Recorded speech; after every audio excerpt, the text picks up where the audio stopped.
Tonight's bedtime story is called Short Cord. I don't like confrontation. Let's begin. As soon as the buyer entered the home Carter shared with his elderly father, the buyer's demeanor changed. Her businesslike friendliness was supplanted by an identity centered upon her roving eyes, magnified by her thick glasses and flitting between every item within her view.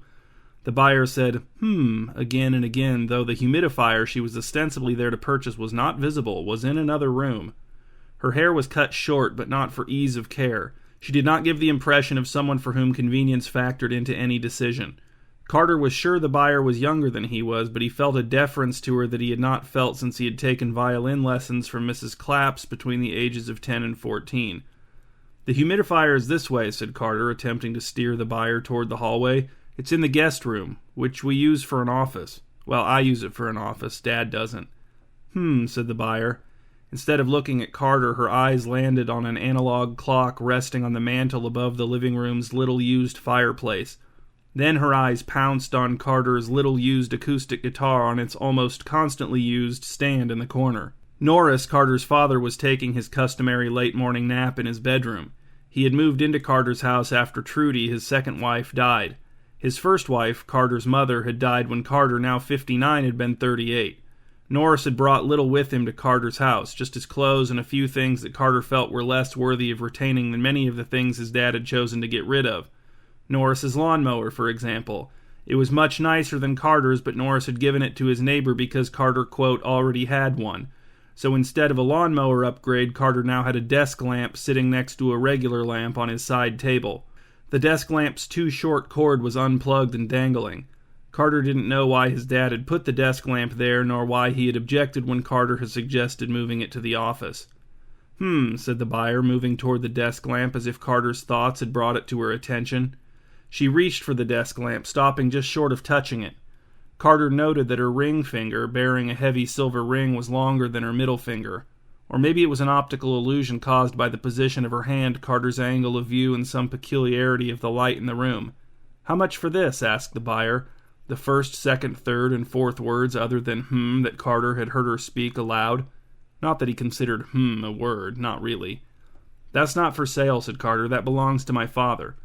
"I'll give you $10 for it," said the buyer. She did something with her face to make it seem like she was about to smile, but did not follow through. "It belongs to my father," said Carter. "It's not for sale." Maybe putting these two concepts in reverse order would get through to the buyer. $12, said the buyer. "I thought you were here for the humidifier," said Carter. "The humidifier is in the office. Do you want me to just go get it for you?" "I'm no longer interested in buying your humidifier," said the buyer, "or any humidifier. I want this desk lamp. Look how short its cord is, how charmingly unsuitable." "You don't even want to see the humidifier?" asked Carter. "Not at all," said the buyer. She pulled a stack of crisp $1 bills out of the pocket of her half-button, hip-length military green coat. She counted out 14 of them. "For the desk lamp," she said. She held the money at a distance from Carter that would require him to either fully extend his arm or take a step toward her to accept it. The back of Carter's neck was becoming wet and hot, a sure sign of the activation of his fight-or-flight response. The buyer was forcing him into a confrontation, which was one of the things into which Carter least liked to be forced. He didn't like witnessing other people forced into confrontations either. Nor did he like it when confrontations occurred naturally or spontaneously. Furthermore, a deep-seated instinct was telling Carter that a confrontation with the buyer would go especially badly for him. He was, Carter sensed, the exact kind of adversary that the buyer knew she could just absolutely shred. Carter did not want to be absolutely shredded. To forestall the confrontation, Carter rationalized. The desk lamp had not been used since Norris brought it to the house. There had been no discussion of using it. There had been no mention of it at all since the day Norris had brought it in, set it down, and rejected Carter's proposal to relocate it. It served only to clutter the living room. And Norris's memory had been getting worse. He sometimes said things that made no sense. Sometimes he seemed like the same man Carter had known since birth. Sometimes he was vague and spacey and semi-coherent. So would he even notice if the desk lamp was gone? And even if he did, which Carter now abruptly believed he would not, but even if he did notice the desk lamp was gone, what if Carter just played dumb? What if he just shrugged and said he didn't know where it was, which would technically be true since he did not know for sure where the buyer would take it once she bought it? The desk lamp and its mysterious fate would soon fade from Norris's thoughts, and again, it probably already had. And Carter could give the $14 to his dad or use it to buy something his dad would find more useful or enjoyable than the desk lamp, which was of no use to him and brought him no joy from what Carter could tell. As the rationalization did its blessed work, Carter felt the back of his neck begin to reverse course, drying off and cooling down. He would not be forced into a confrontation after all. He would sidestep it. The buyer would have no reason to absolutely shred him. "All right," said Carter. He opted to reach for the money instead of stepping closer to the buyer, but just as his fingers were about to grasp the small stack of bills, the buyer withdrew at 6 inches, and Carter was obliged to take a small step toward her after all. Finally releasing the payment to Carter with one hand, the buyer snatched up the desk lamp with her other hand. She locked eyes with Carter then, and her glasses now magnified not only the size of her eyes, but also the intensity of their gaze. "This sale is final," she said. Of course," said Carter. He was shrinking. Was he literally shrinking? He wasn't, but the fact that he even had to ask himself such a question was terrifying. "And if you ever want this desk lamp back," said the buyer, "then you'll have to come to my house, get inside, get all the way to my trophy room in the back, and take it from me." She concluded this declaration by forming and holding the coldest, hardest, sharpest facial expression Carter had ever seen. And seeing it, he gasped. He clutched at his neck with his left hand and his chest with his right hand. He staggered backward and grabbed the couch to keep the buckling of his knees from resulting in a complete collapse. When Carter had recovered in part, his awareness again capable of extending beyond the boundaries of his own panic, he realized that the buyer and the desk lamp were gone. Trembling and whimpering, he went to the hallway bathroom and vomited in the toilet. Later, when Norris emerged from his bedroom post-nap and came into the living room to find Carter sprawled on the couch with his forearm over his eyes, he said, "Where's your mother's desk lamp?" Carter took his arm from his face and looked at his father. The old man looked back at him with lank, dull white hair hanging in his red-rimmed eyes. Lankness and dull whiteness aside, he still had a better hairline than Carter. Maybe that's why he'd managed to have 2 attractive wives who had both remained devoted to him until their deaths, whereas the most Carter had managed was one unfaithful fiancée. "Mom's desk lamp?" asked Carter. "It was right here," said Norris. He pointed at the side table, which now held only one lamp. "Before my nap, it was right here, but now it's gone. Did you put it in your office? I told you not to. Bring it back out here." Carter considered his options. His dad sounded pretty lucid, which would make it tough to mislead or distract him. Another confrontation was brewing. Not just brewing, but it was here, it was upon him. Carter loved his dad and hated having confrontations with him, but he was certainly less afraid of confrontations with his father than he had been of a confrontation with the buyer. Still, his neck was warming and dampening. It was once again time to stall. "The desk lamp with the short cord?" he asked. "That was Mom's? I don't remember it." "She got it after you moved out," said Norris. He wore a button-up pajama top with unbelted baggy jeans. "You moved out of the house at age 20. Your mom died when you were 38. So that was 18 years we were together without you living with us. We got lots of stuff in those 18 years. Lots of stuff you didn't know about." "I don't remember seeing that desk lamp when I visited, though," said Carter. "I don't remember seeing it around." "So you think I'm lying?" asked Norris. "You don't think that lamp really belonged to your mother?" No, said Carter. "I just don't remember it." "Great, fine," said Norris. "You don't remember it. Who cares? So where is it now? Bring it back out here."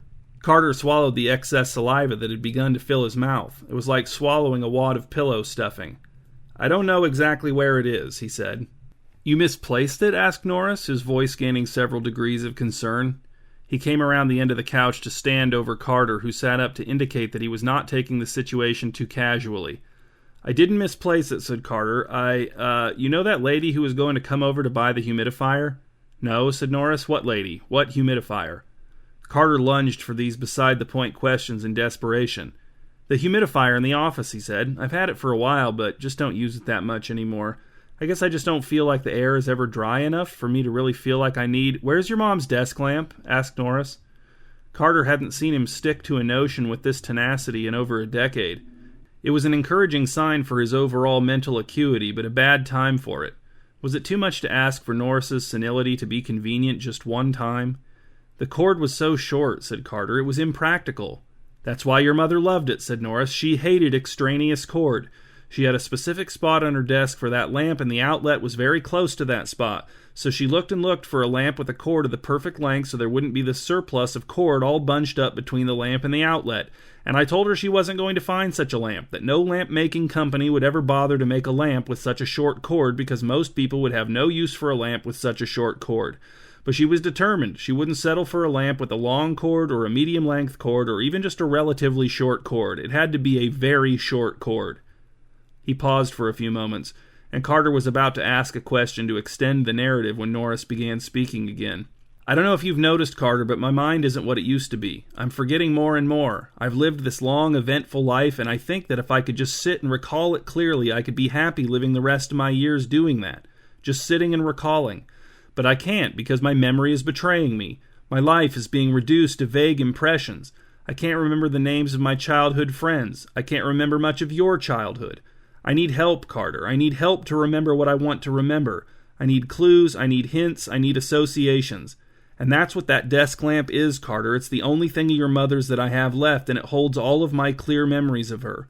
When I see the desk lamp and I see that short cord, I remember your mother's hatred of extraneous cord. And then, by association, I remember other things about her. Associated traits, associated opinions, associated tastes, associated characteristics. And then I make associations to those associations, and I reconstruct a complete memory of your mother, of our years together, of our best and worst moments, everything that mattered. But without that desk lamp, I have no starting point. I walk into this room, and all I see are things that have no connection to your mother. Nothing sparks a specific memory about her, so there's no way to stack associations until I have a full image of her, or even a partial memory of her. If that desk lamp is gone, then she's gone, Carter. She's gone from my mind forever. I'm her son, said Carter, his voice scooped hollow. Doesn't seeing me trigger some good associations for you? No, said Norris. Maybe if you still looked like you did when you were a kid, but you don't. You're tubby, you're balding, you never wear those expensive shoes we got you anymore. I was 14 when you got me those shoes, Dad, said Carter. They wouldn't fit me now even if I hadn't worn them until they literally split open and fell off of my feet. But if you can still remember those shoes, maybe your memory isn't as bad as you think. What shoes? Asked Norris. Carter couldn't tell if he was joking or not. The expensive ones you and Mom got me when I was 14. Oh, said Norris. So where's your mom's desk lamp? I sold it, said Carter, surprising himself with how frankly the truth popped out of him. Maybe it was the only way. No, said Norris. I did, said Carter, words tumbling after his revelation in an attempt to veil its starkness. I didn't know it meant that much to you, Dad, but I got a lot for it. Here, see, here's 14 of what I got for it. I haven't quite gotten all the cash into my wallet yet. I was in the middle of that when you came out. Because, see, here's the rest of what she gave me here in my wallet. Here's the other $37. So, yeah, that's what she paid for that lamp, 37 plus this other 14, so that's $51, said Norris. Yeah, said Carter. Well, actually, it was 50. One of these $1 bills was already in my wallet. She paid an even 50. Paying 51 would be weird. But anyway, yeah, the money's yours, Dad. The lamp was yours, so the money's yours. Here you go. The lamp wasn't mine, said Norris, not taking the money. The lamp belonged to your mom. But it was yours once she died, said Carter, so the $50 is yours. I'll even throw in the other $1. You can have all 51. It's yours. I don't want the money, said Norris. I want your mom's lamp. Get your mom's lamp back, Carter. I can't, Dad, said Carter. I wish I could, but I can't. It's gone. Norris groaned. His eyes went cloudy, and he crumpled onto the other end of the couch, his left hand pawing at the armrest. Dad, said Carter. He stood and bent over his father, taking him by the shoulder. Dad, what happened? I need it, said Norris, all of the indignant strength of a few moments before now drained from him. I need that lamp, Carter. If I don't have that lamp, then I'll forget your mother, and the last days of my life will be worth less than nothing. They'll be an empty agony. Memories of your mother are the only thing I live for. They sustain me. And without her desk lamp, I can't access them. They're too far. They're hidden. They're obscured. They're occluded. But I can still sense them, so they torture me. I long for the memories, but I can never have them. Not without your mom's desk lamp. Her desk lamp is my bridge. It's my key. I need it. I need it. I need your mother's desk lamp. You have to get it back, Carter. You have to get it back. If you don't get it back, then you'll condemn me to a fate worse than death. Worse than death. If you killed me, then I'd be with your mother again in heaven. But if I'm alive without her desk lamp, then we're so far apart, so separate. She's never been so absent. And absence will make the heart, my heart, grow fonder, but with no hope of channeling that fondness into... What about Trudy? Asked Carter. The back of his neck was so wet and so hot that he was surprised there wasn't visible steam rising from it. Who? Asked Norris. Your second wife, said Carter. Oh, yes, said Norris. I associate her with the lawnmower. You gave your lawnmower to your neighbor, said Carter. Well, all right, said Norris. That's that, then. That's another thing entirely. He took a deep, shuddering breath. You must get that desk lamp back, Carter. I'll see what I can do, said Carter. Even this concession set his hands to trembling. Feeling his knees weakening, he sat down on the couch next to his father again. You must, said Norris. You must. You have to. I'll look into it, said Carter. Soon, said Norris. If I go too many days in a row without associating my way into complete memories of your mother, I might never be able to do so in the same way again. Not to the same degree. Not with the same clarity. Carter tried to clench his hands into fists, but he could feel the feebleness of his grip strength, the way his fingertips exerted such little pressure on his slickened palms. Are you going to throw up? Asked Norris. Yes, said Carter. This time he didn't make it all the way to the bathroom. Not even close. Carter couldn't sleep. His stomach was in such distress that he stopped trying to leave the bathroom. Instead, he sat slumped against the side of the bathtub with his palms pressed hard against his temples as if trying to keep his headache from escaping to wreak havoc upon the rest of Multioke. Carter's headache was the result of his brain pinging back and forth between two dreadful options. He could attempt to get the desk lamp back from the buyer, forcing a confrontation on her own turf, a proposal to which every fiber of his being screamed its unconditional rejection, and which, if carried out, would almost certainly not end with Carter retrieving his mother's desk lamp. On the other hand, he could not attempt to get the desk lamp back from the buyer, thereby ruining the remainder of his father's life, an act for which his father would most likely never forgive him, and then his father would die and Carter would live the rest of his life racked with guilt, never truly capable of enjoying another moment without recalling the devastation wrought by his cowardice. And, unfortunately, every fiber of his being also screamed its unconditional rejection of this option, too. And when one has reached a branching path with only two available choices, doing something or not doing that thing, and every fiber of one's being screams its unconditional rejection of both options, the natural outcome is for one to get a pounding headache and throw up a lot, and then, when one's stomach has been puked dry, one dry heaves and retches a lot. Or maybe that's not the universal response, but that was Carter's response, and he could not have been more miserable. How had making his little-used humidifier available for purchase at any reasonable offer led to such a nightmare scenario? It wasn't right. It shouldn't be possible for innocuous decisions to lead to calamitous fallout. Innocuous decisions should lead to, at worst, inconvenience. Like if the buyer had come into Carter's home and accidentally spilled coffee on the carpet in the office.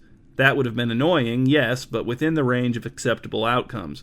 The ruin of his and his father's lives should not have been on the table, should not have been anywhere near the table. What Carter needed was a third option, something slightly less bad than either trying to get the desk lamp back or not trying to get the desk lamp back. But the lack of an immediately obvious third option was directly responsible for the mental, emotional, and physical torment that made thinking of a less obvious third option impossible. If Carter could stop panicking, then maybe he'd be able to think of a reason to stop panicking, but without a reason to stop panicking, he couldn't stop panicking. From his position seated on the floor, Carter reached for his beige bath towel and pulled it from the rack, pressing it against his face so he could cry out wordlessly without waking his father. The towel was still damp from Carter's morning shower. The bathroom was not well ventilated, so the towel never fully dried unless Carter skipped a shower or the towel got laundered. The musty smell of the towel, comforting in its familiarity, soothed Carter just long enough for his mind to spit out one paltry idea. What if he could find a replacement desk lamp? It didn't seem like his mother's desk lamp had been custom-made. It didn't sound like it was one of a kind. It was rare, certainly. Carter had never seen another desk lamp like it, and from his dad's telling, it had taken Carter's mom a long time to find the exact desk lamp she wanted. But she also hadn't had the advantage of the internet. If the desk lamp was super rare, then maybe it was a collector's item. Maybe Carter would have to pay a lot for it, but that was infinitely preferable to trying to get the original desk lamp back or doing nothing. He was willing to pay any amount to no longer feel how he currently felt. And who knows, a similar, hopefully identical desk lamp might not even be that expensive. Maybe the short cord would keep the price reasonable. Maybe it would even be cheap. Maybe even less than the $14 the buyer had paid Carter. Maybe, even with shipping costs, Carter would actually turn a profit. The idea made him laugh. Well, not laugh, but exhale through his nose with wry amusement. Very wry. So wry that it almost overwhelmed the amusement. Maybe it was more of an exhale of pure wryness, if such a thing was possible. Through this sliver-wide crack of relief, sleep slipped, and Carter passed out on the bathroom floor in a manner no drunken stupor had ever precipitated. The following morning, Carter's internet hunt for a lamp identical, nearly identical, or very similar to his mother's former desk lamp was fruitless. He didn't know the brand of the lamp, and neither did Norris. Neither man knew what year it was from. Norris couldn't remember where Carter's mother had found it. Had she purchased it new? Had she gotten it from an antique store, a garage sale? Norris had no idea. He said that if he could see the lamp, then maybe he'd be able to pile up enough associations to reach the answers to these questions, but then if he could see the lamp, these questions would no longer need answers. And with each picture of a desk lamp Carter found, their chords of universally average, slightly above average, or slightly below average length, the returning darkness of the night before further filled him. "How were you communicating with that woman before?" asked Norris. "What woman?" asked Carter, knowing what woman. "The one who took your mom's desk lamp," said Norris. He sat across from Carter at the kitchen table wearing striped pajama bottoms with a misbuttoned flannel shirt, his mug of coffee 2/3 consumed, which was as far as he ever drank it. Carter, trying not to vomit on his laptop keyboard, said, "We were emailing." "Email her again," said Norris. "Tell her you want your mom's desk lamp back. Tell her it wasn't yours to sell. Tell her your failing father depends on it to stave off desolation." The mere suggestion of reestablishing contact with the buyer made Carter heave, spasm, shiver, and produce a new layer of sweat beneath the many layers of stale sweat already coating his body. "That won't work," he said. "Why not?" "I just know it won't," said Carter. He could picture the buyer's smile as she read such an email. He could not allow such a smile to ever come into existence. "All right," said Norris. "Well, if you're so afraid of her, just give me her email address, and I'll reach out to her and explain everything." Carter pondered his father in silence. Was this a way out for him? Was his father, though elderly, a better match for the buyer, more able to withstand a confrontation with her? Could he really get the desk lamp back? Carter didn't know. But even if Norris could not get the desk lamp back, perhaps experiencing a confrontation with the buyer would make him more sympathetic to Carter's fear. Maybe he'd be more willing to forgive Carter's situational uselessness. But what good would that ultimately do? He'd still be without the desk lamp, and his memories of Carter's mother would still be remote, and his last days would still be too depressing to bear. In some ways, his forgiveness might almost make things worse. A sustained resentment might actually give him something else to focus on other than the barrenness of the time remaining to him. Carter felt his headache striving for new levels of intensity. "I'll do it," he said. "I'll email her. I'm not making any promises, but I'll email her." He was barely conscious of what he wrote. When he had finished the email, he tried to read back over it, but he found the effort so repulsive that he hit send after forcing his way through only 2 non-consecutive sentences. Within less than a minute, he felt the smile he had hoped to avert blossom somewhere in Multioke. The buyer's responding email came closely on the heels of that feeling, and it contained only one piece of information: an address.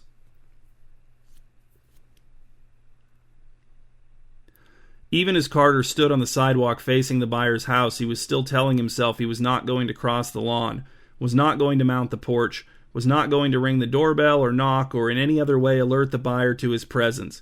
He had to tell himself these things to keep from fainting or having a heart attack or having a stroke or losing control of his bladder or losing control of his bowels. "Hi there."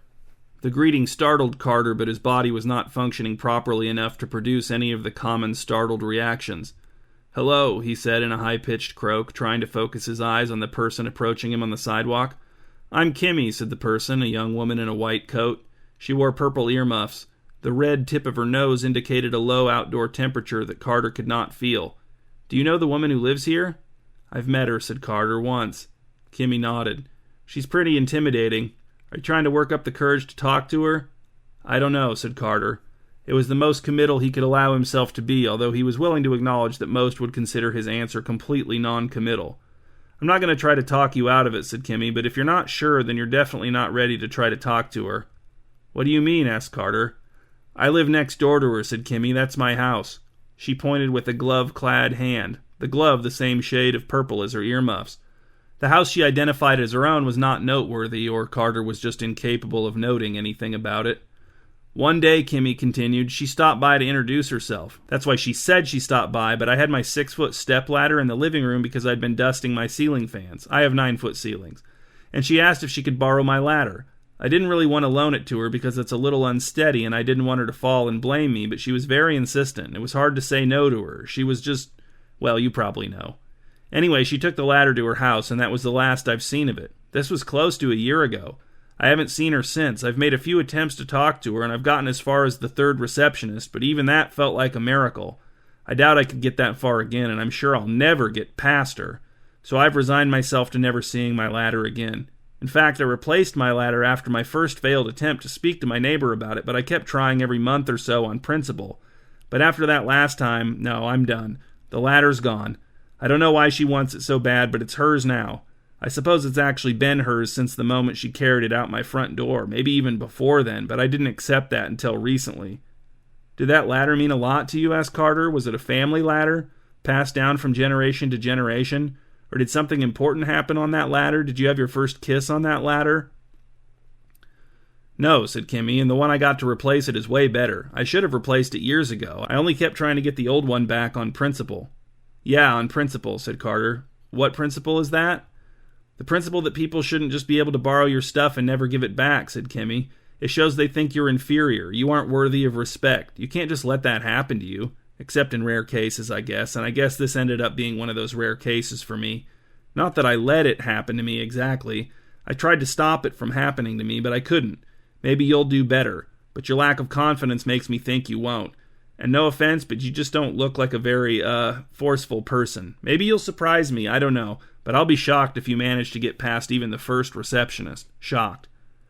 Carter returned his attention to the buyer's house. He felt squeezed, compacted. Her house was neither tall nor wide, but it was long. If it had been oriented vertically but sunken in the earth with its door at ground level, it would have made sense to describe the house as very deep. Maybe that made sense anyway. Depth of field, that was something, wasn't it? Wasn't that a term that didn't necessarily have to do with vertical distance? Carter knew this line of thinking was an act of self-preservation by his mind, a ploy to keep him from instead having thoughts that might lead to actions. Mightn't it be better to stand here thinking about the word deep until he starved to death? Anyway, said Kimmy. Wait, said Carter, what about the receptionist? There's 3 or something? Yeah, said Kimmy, at least 3. You have to get past all of them to speak to my neighbor. The first receptionist is the receptionist for the second receptionist receptionist is the receptionist for the third receptionist, and the third receptionist is, I think, the receptionist for my neighbor. But don't let their titles fool you. They only exist to stop you. Their only job is to prevent you from getting into the next office. So if you want to have any hope of progress, you have to be ready for 3 extremely intense confrontations before you get to my neighbor and whatever she might have prepared for you. I can't do that, said Carter. I hate confrontation. I can't stand it. Oh yeah, said Kimmy, then there's no way. I don't mind confrontation. I mean, I'll stand up for myself when I need to. I'll get feisty when it's called for. But challenging the receptionist is grueling. The first receptionist is a man of impenetrable politeness.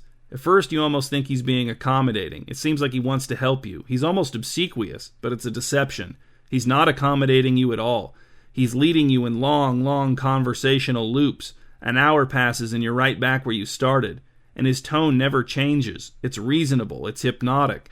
It lures you into adopting a tone that will never accomplish anything. Not in there, not anywhere. And he sympathizes, only not really, but then again, maybe he does. Being the first receptionist, I've confronted him the most times. 10 times, I think. You probably want to know how I got past him. It only happened twice, and if you want to know the truth, I think he only did it to demonstrate the impossibility of getting past the second receptionist.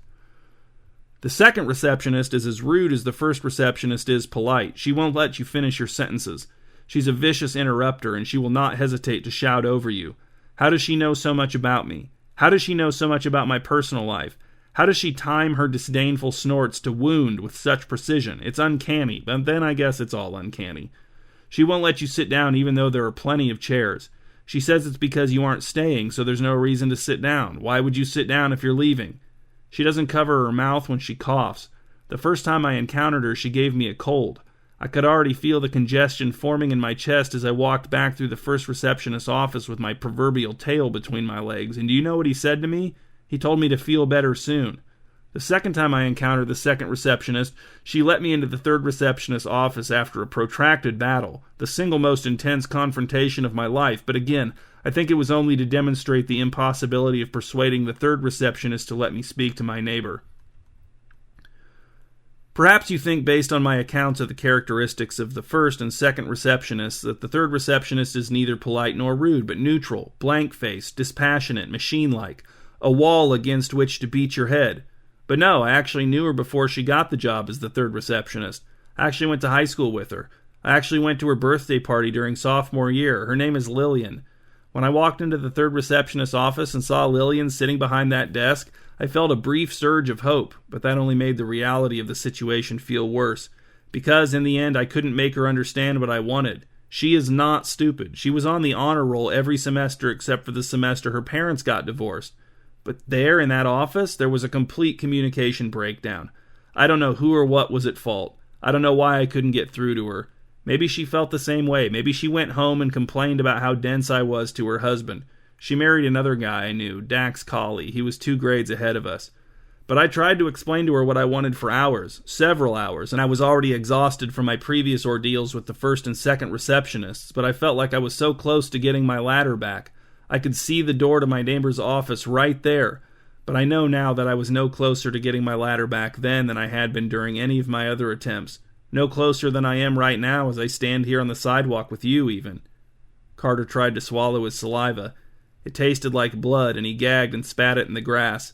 It definitely had a reddish hue. "Does her house have a back door?" he asked. "No," said Kimmy. "I can't do it," said Carter. "I cannot." "No," said Kimmy. "I don't know if anyone can. I know I can't, and if I can't, then you definitely can't. The receptionist would just absolutely shred you, not to mention my neighbor." "I couldn't do it if I tried every day for 1,000,000 years, said Carter. "You're right about that," said Kimmy. "I can feel the truth of that." "But I also can't not do it," said Carter. "Huh?" said Kimmy. "How's that?" "Because if I don't do it, then I have to live out the rest of my days knowing that I laid waste to the end of my father's life. I'll have to exist with that knowledge bubbling inside of me at every moment. Even sleep won't be a relief, because I guarantee I'll dream about it. I will never have peace." "Wow," said Kimmy. "And if I turn away now, if I get in my car and I go home, it will be with full knowledge of what I'll be facing from here on out, and I can't do that. Not because I'm too noble, but because I'm too afraid of that outcome, too. Do I seem like someone who could willingly direct myself into a future of unrelenting self-reproach?" "No," said Kimmy, "you definitely can't do that either. That would require something you do not possess. Anyone could see that." "So I can't confront the receptionist and your neighbor, and I can't not confront them," said Carter. "But those 2 options encompass every possible option." "Have you tried looking for a replacement for whatever she took from you online?" asked Kimmy. "Yes," said Carter. And as he arrived at the S sound that concluded this word, he felt himself begin to shred absolutely. His world had been reduced to only the 2 unchoosable options, exactly equal in their unchoosability. Being who he was, Carter was not torn between these 2 options. He was not pulled in 2 directions at once. He instead remained motionless. The options closed the distance between themselves and him, met in the center with only a Carter's width of Carter between them, and mutually shredded him, like 2 cheese graters. From the outside, this looked like Carter standing with every joint locked, saying, "I can't," through a clenched jaw. But on the inside, even the shreds of his shreds were getting shredded. When nothing of himself that was shreddable remained, Carter's joints relaxed and he noticed that Kimmy was gone. The options, to confront or not to confront, having done their worst to him, receded. Not knowing what else to do, Carter decided to walk around behind the buyer's house to see if Kimmy was right about there being no back door. It took a few minutes to get there. The house really was quite long, deep, whatever you wanted to call it. Upon his arrival at the back of the house, Carter saw that there was no back door. Kimmy was right about that. But one thing she had failed to mention was the tiny hole drilled through the wall at exactly the level of his eyes. Maybe she didn't know about it. Maybe she didn't think it was worth mentioning. Or maybe it was new. As Carter stepped up to the hole, he noticed a few curly wood shavings in the grass at his feet. The hole smelled freshly drilled. He closed his left eye and used his right eye to peer through the hole. It took him only a moment to realize that he was seeing the backside of his mother's short-corded desk lamp displayed inside of a glass trophy case. Why, there was the short cord itself! And it took him only one more moment to realize that this portion of the wall was illusory, that it had no substance, that it was only there to make him believe that he could not reach right through it, grab the lamp, carry it back to his car, and drive it home to his dad. But he could, in fact, do all of those things if he so desired, and he did so desire to do them, so he did them.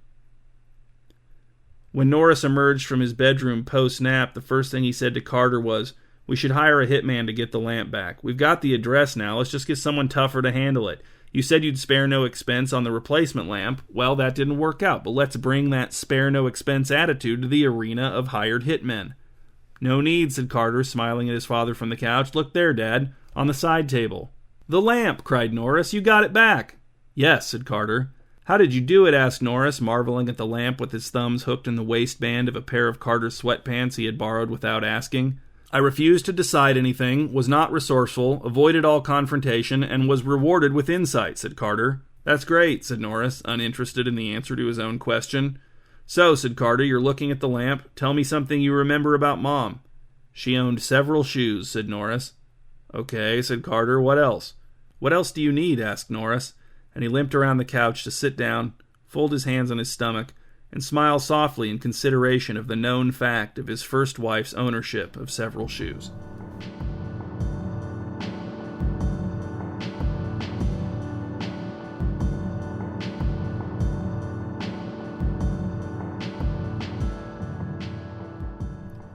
These are the huge Pop Bedtime Story discussion questions for bedtime story number 256, Short Chord.